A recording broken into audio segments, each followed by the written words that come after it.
Welcome, Disruptors, to Geek Salad's Retro Movie Reviews from the Geek Salad Podcast. I'm Andy. And I'm Mike. And tonight we continue on with our March Mystery Madness tour where we return back to the world of Benoit Blanc and we discuss Rian Johnson's second movie in the Knives Out series, Glass Onion. You know, after watching this movie, I'm actually kind of glad we covered Clue first. Mainly because they do a lot of references to that. Oh my God. This movie is like the perfect movie to have things just kind of come together. Yeah. So I've seen this movie 4 times. This is your first viewing. Yeah, I've seen it once and I finished watching it about 15 minutes ago. So let me ask you a question then. Which do you prefer more? Knives Out or Glass Onion? It's not a competition, just curious. That's actually kind of tough. The first one was a genuine murder mystery with like some humorous moments. Yeah. This was more of a comedy, pull it into a murder mystery. I think this one was funnier than the first one. This movie, I feel, is a more comfortable and accomplished mystery versus Knives Out, where Rian Johnson is just trying to try this whole thing out. Yeah. We mentioned this earlier. We talked about Knives Out. That Knives Out was nominated for Best Original Screenplay. This was nominated for Best Adapted Screenplay because it was based on a character from another medium, i.e., not the rules are stupid. Again, I'm a Barbie fan. You know, I love the movie Barbie, so we can just leave it there in terms of the screenplay. But this movie definitely feels more. I want to say it feels more lived in. Quite honestly, it still carries the same beats as the original Knives Out, where where Benoit Blanc has to be protector. To somebody who is essentially an innocent. Yeah. What's interesting is that with Knives Out, Benoit Blanc is kind of like the secondary character. Marta is the main character.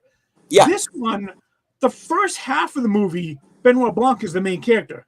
The second half, Helen is the main character. Yeah. It is the way he kind of plays with like who's the main character or not. It is really, really well done. Narratively, this movie is fantastic. And I know it took a drubbing from idiots about its and I'm saying that, so I'm trying to say that in a nice possible way, but somebody whose name rhymes with Ben Shapiro did not care for this movie because, he went in expecting a mystery. He wasn't expecting all of this subterfuge and misdirection and all the hallmarks of a mystery. Yeah, does he know what the definition of mystery is? No, and that's the thing is he took a drubbing on this because this guy is supposedly, just a failed writer, which he is, so we can understand why. But I feel like this movie, and because I was talking to my daughter about this because she and I watched it last night, that what I find interesting about this movie, this is a murder mystery where the on-screen murder doesn't happen until about an hour into the actual movie. And then after 20 minutes, we find out there was another murder, which is the actual cause of everything. And that first murder was just kind of an ancillary killing. Yeah, we had the first on-screen murder at about an hour into the movie. Then we had another apparent murder, like maybe 10 minutes later, and then we have a flashback where it reveals that the original murder we never saw, but it was kind of the catalyst for this entire thing. Yeah. It is definitely unlike any murder mystery you have ever experienced before. Exactly. And what I love about it is that they take you than Knives Out. Yeah. What I love about this too is that they take you into this manic this manic creativity of oh God, why am I forgetting his name now? Braun. Not Blanc. Huh? Braun. Yeah, Miles. Yeah. Miles Braun, yeah. Miles Braun. That he's he loves to give his friend these crazy gifts. And that whole sequence with the puzzle box is fantastic, especially the way that it's shot, because when everybody kind of gets together and they're all on the phones trying to figure things out, some of the people in Birdie's party show up in the split screen. Like there's including that crazy Yo-Yo old Ma. guy. Huh? Including Yo-Yo Ma. Yes. I love that not only does he come in to give them a clue, but then when they're doing like the multi-split screen, they just focus on him. He's just hanging out there, eating a slice of pizza. The cameos in this movie, like just the fact that when you first see Benoit Blanc, he's sitting in a tub, completely like depressed because of the pandemic, and losing at what was it, Among Us?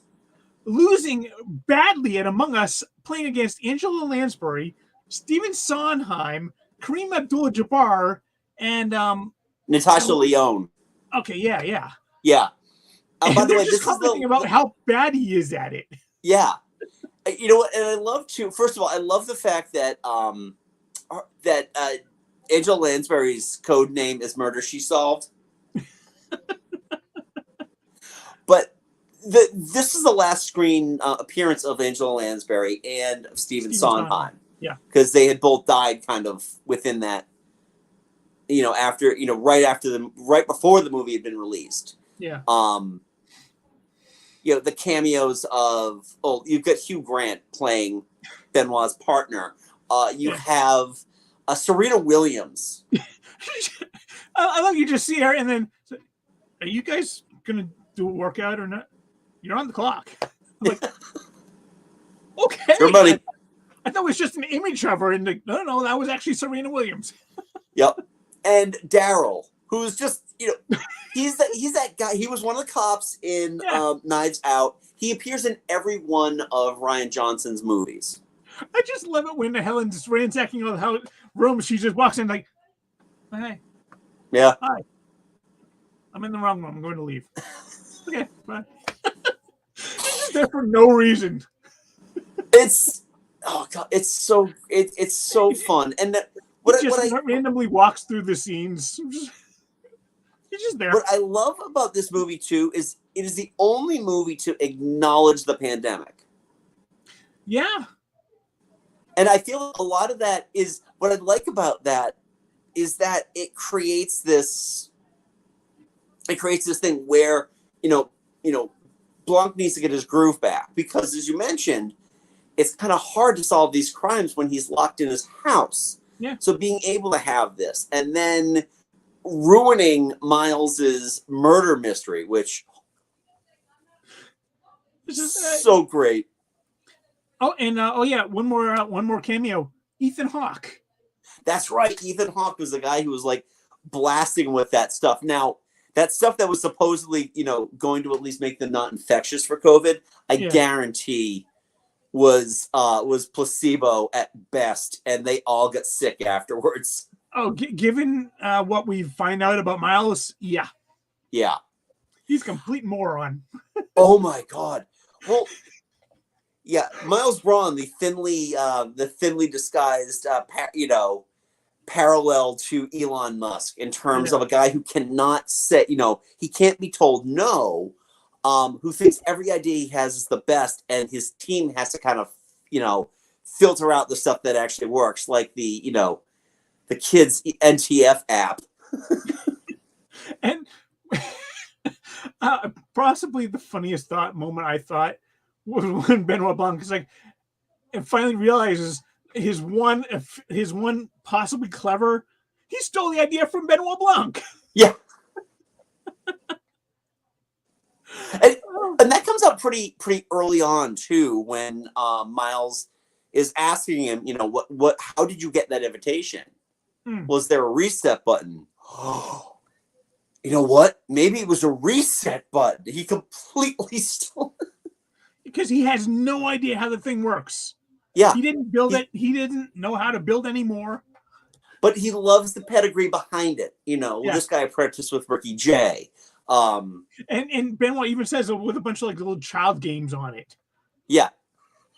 I love that. I love that he was just kind of digging in with that. Yeah, it's a fun movie because realistically, when you look at all the characters, they're all terrible. Yeah. With the exception of Helen and the exception of Whiskey. Whiskey is actually not a bad person because she's kind of sticking in it for the brand. I put Whiskey on the same level as like Meg from the first movie. Yeah. Because she's not really complicit, but at the same time, she's just like kind of in it to get what she can for her. And right. Like, because like when Helen would say, "All right, who's going to stand up?" and say, even like Whiskey was like, "No, I ain't saying anything. I'm still trying to build my stuff." And that's very true. But like Claire, Lionel, Birdie, Duke, they're all just, they kind of all have their own selfish motives for why they need to do it. And, fortunately, with everyone except for Duke, they all kind of find their spines in the end. But I have to take a moment and talk about what a show stealer Dave Bautista is in this movie. I mean, out of all of the friends, he's just he brings the most like life to his character, especially once you know kind of Dave Bautista's backstory and what a stand-up like amazing guy he is to be playing like this men's rights activist who got busted. What's that? Yeah, the fact that he's walking around in a Speedo with a gun holster in it. Gotta have that gun with him at all times. Right by his dick. Yeah, exactly. But the funniest part, I love that bit when they're talking about, what everyone's, what's everyone's in it for, with Miles. Mm-hmm. And he talked about the, hawking the boner pills with the rhinoceros horn. There was no rhino in there. There's never been any proof that there was rhino horn in there. Oh man, it's he's a great character. I love, his motivations, which essentially were also, doesn't make him a great person, that he's got to have his own girlfriend have sex with Miles to get what he wants out of it. It really is cool to see, like, as the years go by, just Bautista's just getting better and better and better at acting. Like, he really is going the Dwayne Johnson route. He's going beyond the Dwayne. Out of the three wrestlers who have found mainstream success in Hollywood, so Dwayne Johnson, John Cena, and Dave Bautista, I think Dave Bautista is by far the most talented out of all of them, just in terms of overall acting. And I would not be shocked to see that he is the first one to actually get an Oscar nomination for something. I don't know. I still think The Rock's got more chops right now. The Rock is in that rut now, though, where he plays the same. He is essentially playing Dwayne Johnson in every movie. You look at him in the Jumanji movies. You look at him in the Fast and Furious movies. You look at him in anything else. You can't tell those images apart. Yeah, I think that Bautista is definitely creating these new characters. He's able to work with. He's also working with a much higher tier of director too. That is true. That's helpful. Being Ryan Johnson, getting in his wheelhouse, that's going to help, because Ryan Johnson's going to write amazing scripts, and if you can get in there on those, that's going to be good. Yeah. I enjoyed Catherine Hahn a lot. Leslie Odom Jr. What I found interesting about Leslie Odom Jr. is that he is always trying to find the excuse to not be a Miles Braun fanboy. Yeah. And Miles does something that brings him back in. Yeah. Just you see that look in his eyes. And that's the beauty of this. These are some fantastic actors that they got for this movie. Especially, the whole thing with the Mona Lisa, where he's just like, and you see that glimmer in Lionel's eyes, like, you didn't. You did. Yeah. And just the fact that it keeps like the security, you hear that of the security thing keeps going up. So it always and like the lights when the of the like that whole scene, the way it's shot and the visuals is just like when the lights go out and then like what was it Peg, she finds her flashlight, he's like, hey, I got it, and then she looks around and nobody's there. Yep. I mean, it's been a while since I've seen Kate Hudson in anything, so it was kind of nice to see her have this. Birdie has got like some of the best. First of all, she's given the best advice out of anybody in this movie. That the freedom to talk without thinking is not an excuse for actually thinking about, and not an excuse for taking accountability for what you say. And the fact that insult just kind of completely goes over her head. And when Peg is like, you didn't think a sweatshop is where they make sweatpants, did you? It isn't? It's a notorious sweatshop, and you replied, perfect, heart, damn emoji. Oh, yeah. Oh, my God, that first line, too, is that, why she can't have own. Oh. I didn't realize that meant Jewish. I thought that just meant cheap. Chewy? What was who got nailed for saying that something was Jewish? George Santos, former representative of Long Island, George Santos, said that he didn't say he was Jewish, he said he was Jewish. And it made as much sense coming out of his mouth as it did coming out of Birdie's. We live in the dumbest timeline. Really. And I feel like this movie really embraces that. Everything about, well, first of all, the conversation between Helen and Blanc about Clue, how her evidence sheet is beginning to look like a Clue ticker tape. And then well, this never happens in Clue. It's because it's a stupid game. Stupid game. And that's brilliant too, because thinking about how we just talked about Clue last week, and I actually I watched a video talking about Clue where it was Pushing Up Roses, who is a fantastic. She does a lot of stuff with mysteries, and she was saying that the weirdest part about Clue is nobody ever actually unearths a clue. No, in the entire movie, they simply deduce. Card. Yeah, they just simply deduce based on conversation. This movie, I love that not only is he not good, he's just not good at games, which is really funny for somebody who is such a, like the world's greatest detective. Your words. But when he starts realizing what a dum-dum Miles really is, especially when they're talking about how he killed Duke. Yeah. He just put a splash of pineapple juice in his whiskey. You poisoned him with pineapple juice? That's brilliant. No, it's not brilliant. It's stupid. It's dumb. It's all dumb. I will say, though, at the very end when he says, when he tells Helen and remind you why your sister got out, I'm like, he gave her the crystal clear. Yeah. That part, it was kind of obvious there. Right. Because that's all he could do. Because he's right. Yeah. They can't prove anything unless people are willing to step up. Yeah.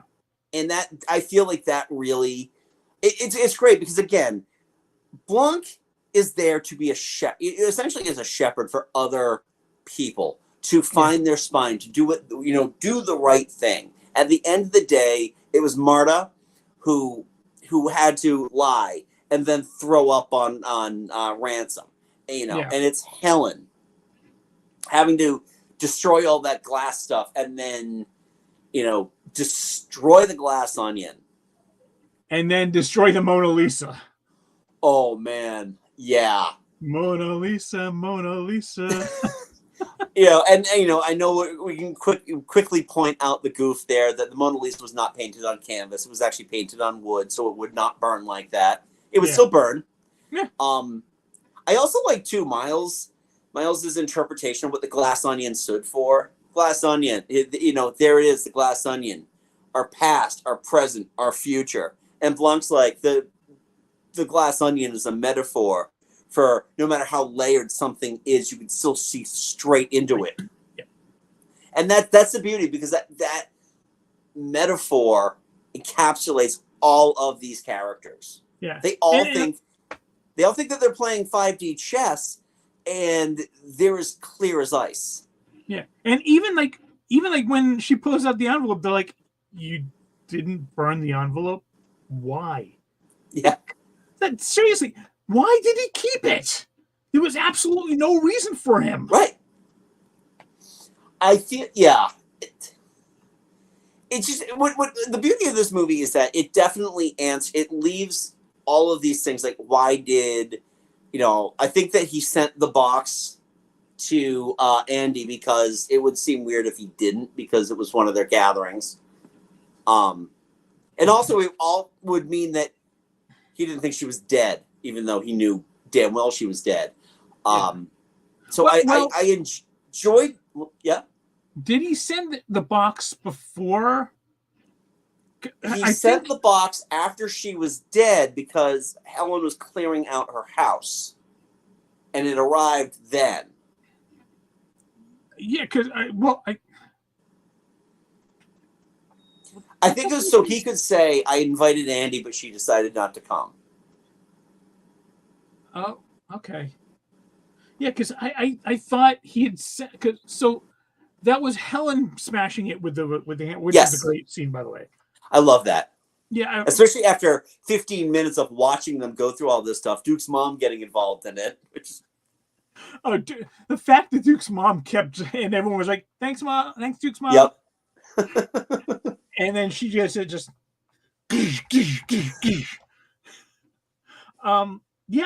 I thought that was actually Andy, and then she sent like the information that.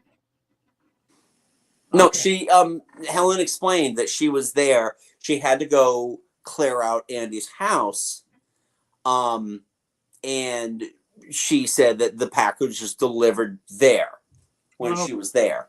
So it was sent, and I'm sure it's just one of those things, you got to cover your tracks. Oh, I didn't know. I sent her this elaborate puzzle box that I wanted her to be here. I had no idea she was dead. Which I'm kind of surprised. It seems kind of smart for him. Yeah. I think he was okay at covering his own tracks. Yeah. And also knowing too that nobody was going to rat him out. Yeah. Sure. Yeah. I mean, just overall, everything about this movie just really works. Even these made up celebrity product placement things. The Jared Leto hard kombucha. If I ever meet this Jared Leto, I swear to God, I'm gonna throw one of these bottles at him. And Jeremy Renner's hot sauce. I love that. He sends me a case every year. You want some? Take it. Take it. So that brings me to what is next for this universe. Now, I am going on record right now, and I think I told you this last night, that I firmly feel that Benoit Blanc might be the best original character to appear in any movie in the 21st century. Keep in mind, really, I am qualifying that as original character. Yeah, I would really need to think about that one. I mean, he is a really good character. I do like especially the fact that when like before Duke's death, he really feels like a fish out of water. Yeah, he does. As soon as he gets he gets among all the people, even though now thinking back on it, he's already kind of in the mystery. He's just acting like he has no idea what's going on. He's just here along for the ride, right? Having a fun time. He's never met any of these people, and because of the way that the compound on the island is set up, things like him lighting up that cigar, and then like the smokeless garden yelling at him, and then the water yelling at him. And the fact that at the end, when everything is up in flames, it's like, oh, it's already going off. Yep. Along with Daryl. So having a fun time. The beauty of this character is that at the end of this movie and going into whatever comes next for this character, he is a blank slate. Yeah. They don't build the story around Blanc. Blanc is there just kind of like Poirot. And one of the things that kind of drove me a little nuts about Death on the Nile was the having to explain. Have you seen Death on the Nile? I've seen all three. Okay. So in Death on the Nile, which we're not going to review, we'll talk about next week in just a few minutes, but kind of explaining the whole reason behind the mustache and all of this extra stuff, all this extra baggage that goes into following him along for Death on the Nile. Whereas with Benoit Blanc, we know very little about him. We know, and we don't even know really if like Hugh Grant is his partner or not. That could just be sharing that apartment because again, he refers to him as Blanc first of all. Yeah. I mean, maybe that's just the thing. It's almost like Nick Fury explaining that in Captain Marvel. What does your mother call you? She calls me Fury. And I mean, even the name Benoit Blanc, it's a French or even a Canadian name. Yeah, but yet he speaks with a Southern accent. And I think I brought this up during Knives Out that they were hoping that they could get away with doing a secondary accent. Like they were going to change his accent for every installation. And, honestly, I'm kind of happy they didn't. Mainly because of how he pronounces dumb. No, it's not brilliant. It's dumb. Fiddlesticks. Although I would love to hear him use the accent that he uses in Lucky Logan. Logan Lucky. Yeah, okay. It's a Southern accent, but it's almost like a Southern accent mixed with West Virginia almost. It's really kind of interesting. Yeah. But the beauty of this is that you have so much free reign to run with other settings, because you don't have to keep the same supporting characters. Who makes it into the next movie? There's always been the joke that the third movie should be a Muppet movie. Which I would absolutely not hate it at all. I would not hate that. I honestly don't think I could hate any of the ideas they have as long as the overall mystery is well executed. And I was, talking to Scarlett about this too. I'm like, if they were to write from the diary of Benoit Blanc, like books about some of his other, escapades, I would love it if when he's describing characters, he's describing them as looking like celebrities, like specifically like looking at Luke DuPont. He looked exactly like Mark Ruffalo, circa the Incredible Hulk. Yeah, there is a lot you can do because that is kind of the problem with Hercule Poirot is you have a backstory for him. Yeah. So there is kind of limitations in what you can really do with him.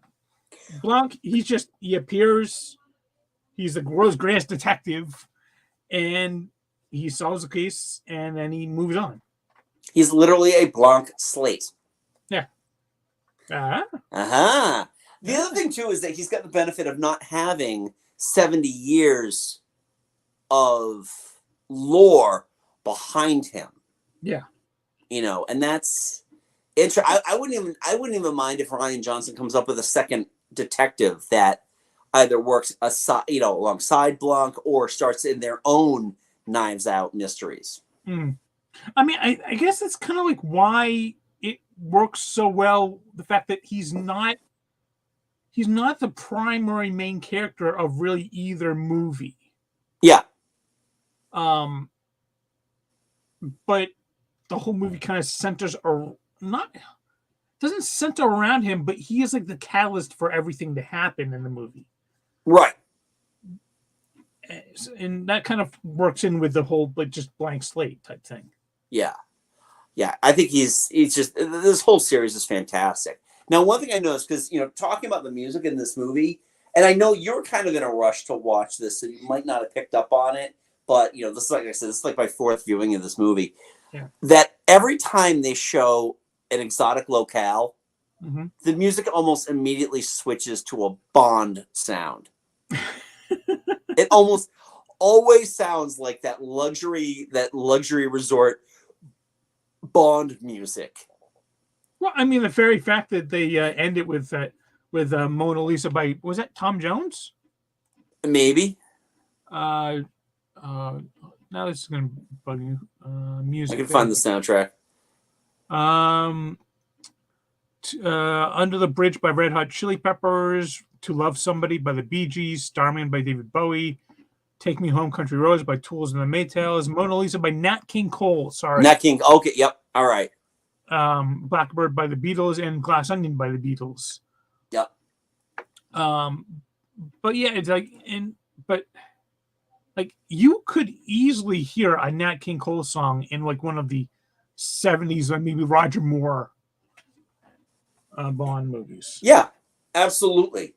But even just like the incidental music gave you that, we're doing like that helicopter shot into this gorgeous Riviera, and it just works. It just works. Yeah. Yeah, I love it. I do love this movie a lot. And I can't wait for, what he's got next for us, because I made no secret. I think Rian Johnson is just a fantastic writer. Yeah. I did kind of look up on Wikipedia, and I've got the Glass Onion thing up right here. And it does mention the sequel here.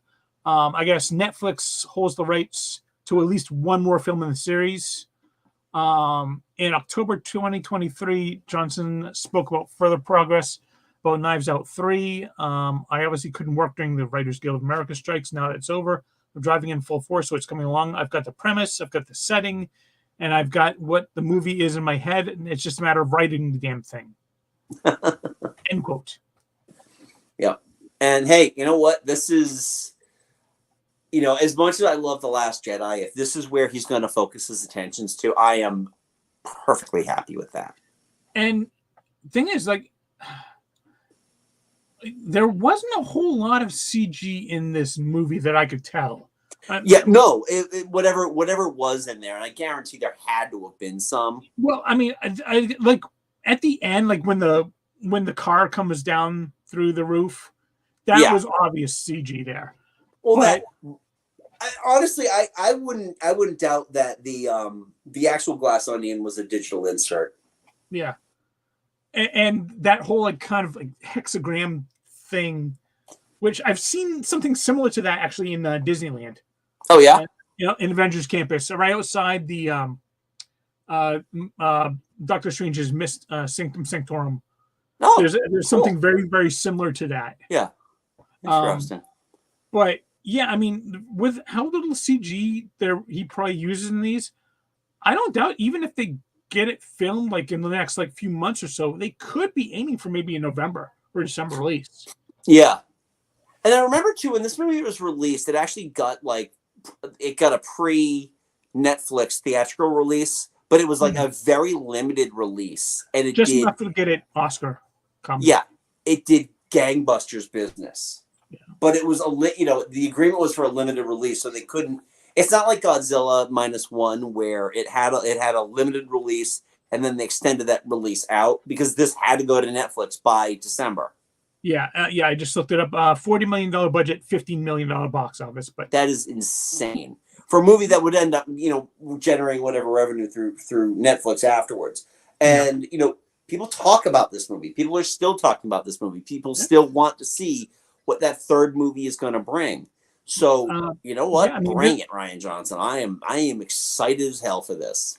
I mean, the National Board of Review named this movie as one of the 10 best films of 2022. So Yeah, that says a lot right there. yeah, it is definitely in my top 5 of 2022 as well. 2022 is a good year for movies too.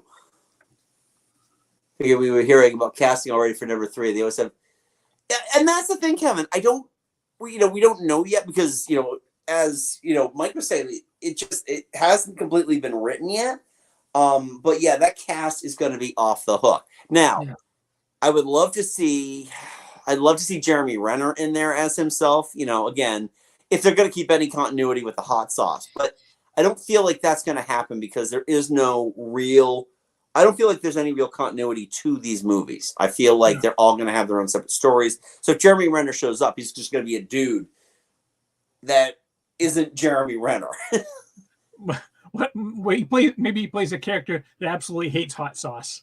Oh yeah, he's got a very tender stomach or something like that. As a nod to the audience, but narratively, I don't think it needs to be there. And I don't think we'll see Jeremy Renner because I think he's still on the mend from his accident. He might be. Yeah. He might be. And it's fun to think about, who could potentially be in this. But the beauty is, surprise me. Who are you going to pull out? Who are you going to pull out of those proverbial mothballs? Yeah, I mean, the only person we know is going to be showing up is Noah Segan. Yeah, because he shows up in every Ryan Johnson movie, but he won't be the same character because that's just how he does. Yeah, I am bated breath. Mike, we might have to actually see if we can get theater tickets to see this next one. I would be down for it. I would be down for it too. I mean, these are just fun movies. I mean, they're good mysteries, but they're just more fun than anything else. Yeah. And thinking back to like the movies of 2022, I mean, between this and everything everywhere all at once, it was just like, you're just making me think. You're giving me these movies and I'm thinking about them. I would love that. That would not be bad. That would not be bad at all. I would be very happy with Christine Baranski in that. Yes. Depending on the interesting thing is too, where are they gonna put this one? Is it gonna be in the States still? Is it gonna be in Europe? Is it gonna be Asia? It could be anywhere. Because Blanc traverses the world just like Bond. One thing I do also like about this one is that you didn't really know who was going to be the first one to die. In a Hercule Poirot movie, you know who's going to be the first one to die because it's the biggest star at the time. Right. And this was interesting. And again, just the utter shift. Yeah. That it was Duke. I gotta say too, I had not seen Janelle Monáe act in anything prior to this. I knew she was a singer. She was ridiculously good in this. She was. Now I have to going into her IMDb right now because I know she's acted before. Oh, she was in Hidden Figures and she was in Moonlight. Okay. Oh, yeah. So she's got a pedigree. Oh yeah, so she's definitely got that pedigree. Oh, she was also Peg in Lady and the Tramp. Oh, yeah, I'd never watched the live action one. Yeah, neither have I. I keep forgetting it exists. Yeah. But she's fantastic. She is absolutely fantastic in this. And yeah. I love that. I love the transformation. I love that, her Andy and her Helen, thank you. I don't know why I forgot that. Her Andy and her Helen are two very different people. And like when you see her shot and you see, Benoit with the tears, and then it goes to flashback, and like, oh shit, he got her killed. Yeah. And then he gets to that point like, oh shit, that was a twist. Yeah. It made me smile because I was like, oh, I really like her. I don't want to see her die. No, I know that took me for a loop. But then, through narrative creativity, shifting back to, what happened at the door. Yeah. Yeah. I love this movie. I definitely have. I watched this movie. I never get sick of watching this movie when I watch this one. And this has definitely become a multiple times viewing movie for me. So I love it. Very well done. Yeah. So I'm glad you liked it too. Yes. And just tying back to the original Knives Out real quick, I just read that M. Emmett Walsh, who had a small role in Knives Out, just passed away today. So really, yeah, I've seen him in tons of stuff too. He's like always that guy. He's that he was that old codger in everything, and even in Knives Out, he was that old codger. Yeah, he was the security guard, right, at the front. Yeah. Who told them not to erase the video. Yeah, and she did. Yeah. But anyway, those are our thoughts on Glass Onion. Thank you for joining. We want to know, what are your thoughts on Glass Onion? Did you like this better than the original Knives Out, or did you like this one better? Leave a polite comment below. If you're new to the channel, hi. Hit that subscribe button, because we do this every week. We'll be talking in just a moment about our what's coming up next week in our final week of Mystery March Madness. Give us a thumbs up as well, because that does help us in the algorithm. And if you like what we bring to the table, you can check us out. Check out our podcast, which is available wherever you get your podcasts. The audio stream is also here on YouTube. You can also follow us on the socials, Facebook Geek Salad Podcast, and at Geek Salad Radio on Twitter, on Stitcher, Threads, close, and on Blue Sky. Next week, we are closing this out with a movie I have not seen. Mike saw it. Getting onto the Hercule Poirot, we are going to be talking The Haunting in Venice. You have not seen it? I've not seen it yet. No, I'm waiting. Yeah, I saw it out in California with Jonna. Yeah, nice. Nice. Yeah, I knew it was going to be on Hulu. It's still on Hulu, so I was going to watch it then. Nice. So very excited. So anyway, thank you all for joining us. Kevin, thanks for commenting. Now I'm going to be thinking about casting for this movie now. And until next time, I'm Andy. I'm Mike. Go forth and be nerdful. We'll talk to you later.